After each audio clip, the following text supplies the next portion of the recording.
সুষ্ঠু নির্বাচন করবার জন্য আমরা সবাই আন্তরিক, কিন্তু সুযোগ পেলে তার অপব্যবহার করবার আমার ইচ্ছে আছে। শুধু পুলিশ না, প্রশাসনের ভূমিকা তারা আছে নাই এরকম একটা অবস্থার ভেতরে আছে। তারা যেখানে শক্তি দেখছে তার পক্ষে দাঁড়াচ্ছে। শহীদুদ্দিন মাহমুদ স্বপন, আজকে প্রেস ব্রিফিং এ আমরা যেটা শুনলাম যে আইন শৃঙ্খলা রক্ষাকারী বাহিনীকেও প্রস্তুতি নেওয়ার কথা বলা হয়েছে এবং আইন শৃঙ্খলা রক্ষাকারী বাহিনীর 17,000 নতুন সদস্য নেওয়া হবে নির্বাচনকে ঘিরে, এবং এই নিয়োগ, তাদের প্রশিক্ষণ, এই সবকিছু আপনি কি মনে করেন ডিসেম্বরের মধ্যে শেষ করা সম্ভব হবে, কিংবা যে 8 লক্ষ আইন শৃঙ্খলা বাহিনীর সদস্য এই নির্বাচনকে ঘিরে কাজে দায়িত্বে থাকবেন তাদের আসলে যে প্রশিক্ষণের ব্যাপার, বা আইন শৃঙ্খলা বাহিনীতে এখনো আসলে আমরা সব ধরনের দলীয়করণ করার বাইরে এসে আমরা নির্বাচনটি অনুষ্ঠিত করতে পারবো কিনা, সেই নিশ্চয়তা কি আমরা পাবো ডিসেম্বরের মধ্যে? ধন্যবাদ আপনাকে সহ দুই বিজ্ঞ আলোচক, ওনাদেরকে শুভেচ্ছা অভিনন্দন জানাচ্ছি। প্রথমত নির্বাচন সম্পর্কিত যে প্রেস ব্রিফিংটা আজকে হলো, এটি এত সময় ধরে নির্বাচন নিয়ে যত আলোচনা হয়েছে, আমি বলবো যে একটি উল্লেখযোগ্য একটি অবদান, মোটামুটি মানুষকে আশ্বস্ত করবার মতো একটি কথা বলেছে। ডেফিনেটলি কবে হবে, কয় তারিখে হবে বা কোন মাসে হবে সেটি উল্লেখ না করা গেলেও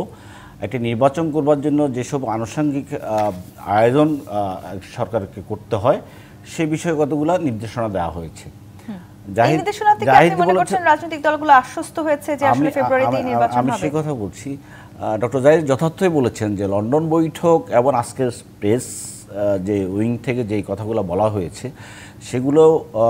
রমজানের পূর্বে ফেব্রুয়ারিতে নির্বাচনের কথা যেমন বলা হয়েছে, তেমনি একই সাথে কিন্তু অন্য দুটি বিষয় এখনো সংযুক্ত আছে, সেটি সংস্কার এবং বিচারের প্রক্রিয়ার বিষয়টা, যেটি লন্ডন এর মধ্যে যেটি তৈরি হলো। যেমন লন্ডন বৈঠকের পরে রাজনীতিতে এক ধরনের একটি কমফোর্টেবল অবস্থা যেটি তৈরি হয়েছে, বা বিএনপি যে নির্বাচন নিয়ে উৎকণ্ঠার ভেতরে বা রাজনৈতিক দলসমূহ যে এক ধরনের একটা দুশ্চিন্তা, নির্বাচনের অনিশ্চয়তার বিষয় ছিল, সেটি এক ধরনের নিরসন হয়েছিল বলে আমাদের সকলের বা দেশবাসীর কাছে মনে হয়েছে। কিন্তু কমিশনের বৈঠকে পিআর পদ্ধতিতে নির্বাচনের বিষয়টা যদিও অনেকগুলো রাজনৈতিক দলের সেটি কর্মসূচির ভেতরেই আছে, তারা কমিশনের সাথে বৈঠক যখন করেছে তখনও তাদের দায় উত্থাপন করেছে, কিন্তু রাষ্ট্রপতি নির্বাচন কোন প্রক্রিয়া হবে, উচ্চকক্ষে কিভাবে প্রতিনিধিত্ব হবে, সেই প্রসঙ্গ আসতে গিয়ে কিন্তু পিআর পদ্ধতিটা এখন সামনে চলে আসলো। কিন্তু পিআর স্থানীয় নির্বাচন আগে হবে নাকি জাতীয় নির্বাচন সেটি তো আছে, সেই আলোচনা থেকে প্রধান হয়ে গেল পিআর পদ্ধতিটা। এই আলোচনায় এখন যে প্রধান ভূমিকা যারা নিচ্ছেন বা যারা কথা বলছেন, তারা এটিকে একদম মৌলিক জায়গায় নিয়ে আসবার চেষ্টা করছেন। এটি একটা সংকট হিসাবে আমি দেখছি ঐক্যমত্য তৈরি করার প্রশ্নে। সরকারের পক্ষ থেকে এই সংকট অথবা নির্বাচন করবার যে প্রয়াস সরকার নিচ্ছে সেটাকে আমি সন্দেহ চোখে দেখতে চাই না, কিন্তু এই বিরোধাত্মক রাজনৈতিক পরিস্থিতি যদি তৈরি হয় এই প্রশ্নে, পিআর এবং নন-পিআর প্রশ্নে, সেই ক্ষেত্রে যদি যারা পিআর পদ্ধতি নিয়ে নির্বাচন করতে চান, তারা যদি এই নিয়ে খুব দৃঢ় একটা অবস্থানে থাকতে চান, সেটি কি সংকট তৈরি করবে সেটি ভবিষ্যৎ বলতে পারে, এটি এখনও বলা যায় না।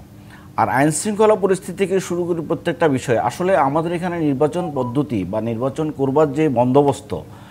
সেটি আমরা আমাদের প্রধান উপদেষ্টা বলছেন যে স্মরণকালের একটি ঐতিহাসিক নির্বাচন হবে। আমি খুব আশাবাদী হতে চাই না এই কারণে, কারণ আমার আইন শৃঙ্খলা বাহিনী, আমার এখানে যে মব ভাইলেন্স থেকে শুরু করে যেই ঘটনাগুলো এখনও ঘটছে, এবং যেই আইন শৃঙ্খলা বাহিনী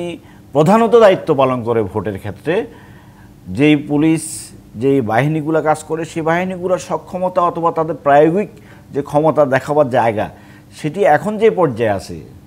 সেটিকে আপনি কিভাবে বলবেন নির্বাচনের সময় যে আরও তাল তৈরি হবে, আরও যে পরিস্থিতি তৈরি হবে, সেখানে আমার যদি বল প্রয়োগ করবার, শক্তি প্রয়োগ করবার সুযোগ থাকে, সেটা প্রতিরোধ করবার ক্ষেত্রে, সেই সুরক্ষা দেওয়ার ক্ষেত্রে এই আইন শৃঙ্খলা বাহিনী কিভাবে শক্তিশালী অবস্থায় যাবে? আমি সেই সংঘাত জায়গা বলছি যে আপনি একটা ঐতিহাসিক নির্বাচন করতে চান, কিন্তু সেই নির্বাচন করবার জন্য ইতিমধ্যে প্রত্যেকটি রাজনৈতিক দল আইন শৃঙ্খলা রক্ষাকারী বাহিনীর যে ভূমিকা সে নিয়ে প্রশ্ন তুলছে, এবং তাদেরকে শক্তিশালী অবস্থায় থাকবার জন্য এবং দুষ্টের দমন এবং প্রশাসনের ভূমিকা নিয়ে এবং শুধু পুলিশ না, প্রশাসনের ভূমিকা, তারা আছে নাই এরকম একটা অবস্থার ভেতরে আছে, তারা যেখানে শক্তি দেখছে তার পক্ষে দাঁড়াচ্ছে। এই যদি হয় তাহলে সুষ্ঠু নির্বাচন করবার জন্য আমরা সবাই আন্তরিক, কিন্তু সুযোগ পেলে তার অপব্যবহার করবার আমার ইচ্ছে আছে। সেটা প্রতিকার করার জন্য, সুরক্ষা দেওয়ার জন্য হয়তো এই প্রতিষ্ঠানগুলো, সেই প্রতিষ্ঠানগুলো যদি কার্যকর না থাকে, সেগুলো যদি যথাযথ ভূমিকা রাখার মতো শক্তিশালী অবস্থানে না যায়, তাহলে সেই আশা যে প্রত্যাশাটাই করছি সেটা কীভাবে সুরক্ষা হবে? ইতিমধ্যে আমার কাছে এখন পর্যন্ত মনে হয় না যে আইনশৃঙ্খলা বাহিনী বা প্রশাসন যে অবস্থার ভেতরে আছে তারা আমরা ফেব্রুয়ারিতে নির্বাচনের জন্য প্রস্তুত। জি।